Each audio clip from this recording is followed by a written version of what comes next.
ជម្រាបសួរលោកគ្រូអ្នកគ្រូនិងសួស្តីសិស្សានុសិស្សទាំងអស់គ្នា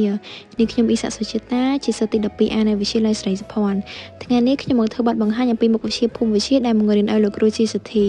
ដែលប្រធានបទនេះដែរស្ថិតក្រោមចំពុកទី1លក្ខខណ្ឌសង្គមកម្ពុជាត្រង់ចំណុចមេរៀនទី1ទម្រង់ប្រជាសាស្ត្រកម្ពុជាប្រធានបទរំលែកដែលហៅថាអត្រាលទ្ធភាពបង្កកំណើតតើអត្រាលទ្ធភាពបង្កកំណើតពេលពុទ្ធតាមអ្វី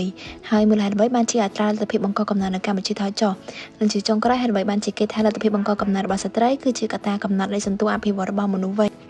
អត្រាលទ្ធភាពបង្កកំណើតជាចំនួនកុំមធ្យមដែលស្ត្រីអាចបង្កើតនៅក្នុងដំណាក់បន្តពូជ15ទៅ44ឆ្នាំកត្តាដែលធ្វើឲ្យអត្រាលទ្ធភាពបង្កកំណើតនៅកម្ពុជាមានការប្រែប្រួលគឺមាន4កត្តាធំៗគឺកត្តាភូមិសាស្ត្រកត្តាសេដ្ឋកិច្ចកត្តាទំនៀមទម្លាប់និងកម្រិតវប្បធម៌របស់ស្ត្រីចំណែកឯមូលហេតុដែលនាំឲ្យថយចុះអត្រាលទ្ធភាពបង្កកំណើតនៅកម្ពុជាគឺមាន4កត្តាធំៗដោយកត្តាទី1គឺកត្តាស្ត្រីបានយល់ដឹងពីច្បាប់នៃការពន្យាកំណើតយល់ដឹងពីបញ្ហាសុខភាពនិងសេដ្ឋកិច្ចគ្រួសាររបស់ប្រជាជនកម្ពុជាស្ត្រីបានរៀនសូត្រនិងយល់ដឹងពីផលវិបាកនៃការមានកូនច្រើនមានការចូលរួមក្នុងកិច្ចការសង្គមកាន់តែច្រើនកម្រិតលទ្ធភាពបង្កកំណើតរបស់ស្ត្រីគឺជាកត្តាកំណត់នៃការអភិវឌ្ឍរបស់មនុស្សមួយវិញទៀតគឺកត្តាវិទ្យាសាស្ត្រគឺជាការរីកចម្រើនកាន់តែខ្លាំងពីវិធីពន្យាកំណើតចំណែកឯកត្តាផ្សព្វផ្សាយបានកាន់តែទូលំទូលាយពីវិធីពន្យាកំណើតផលវិបាកនៃការមានកូនច្រើននិងកត្តាចុងក្រោយគឺកត្តាអាពាហ៍ពិពា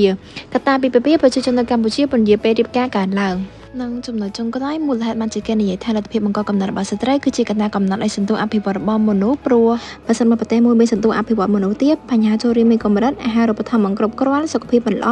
ដោយលទ្ធភាពបង្កកំណើតរបស់ស្ត្រីមានកម្រិតខ្ពស់ផ្ទុយមកវិញប្រសិនមកប្រទេសមួយមានសន្ទុះអភិវឌ្ឍមនុស្សខ្ពស់អត្រាចូលរៀនខ្ពស់អាហារូបត្ថម្ភគ្រប់គ្រាន់សុខភាពល្អប្រសើរនិងមានអាយុវែងដោយលទ្ធភាពបង្កកំណើតរបស់ស្ត្រីមានកម្រិតទាបជាចុងក្រោយនេះខ្ញុំសូមអរគុណទៅដល់លោកគ្រូអ្នកគ្រូនិងសិស្សានុសិស្សទាំងអស់គ្នាដែលបានទស្សនាវីដេអូនេះតាំងពីដើមរហូតដល់ចប់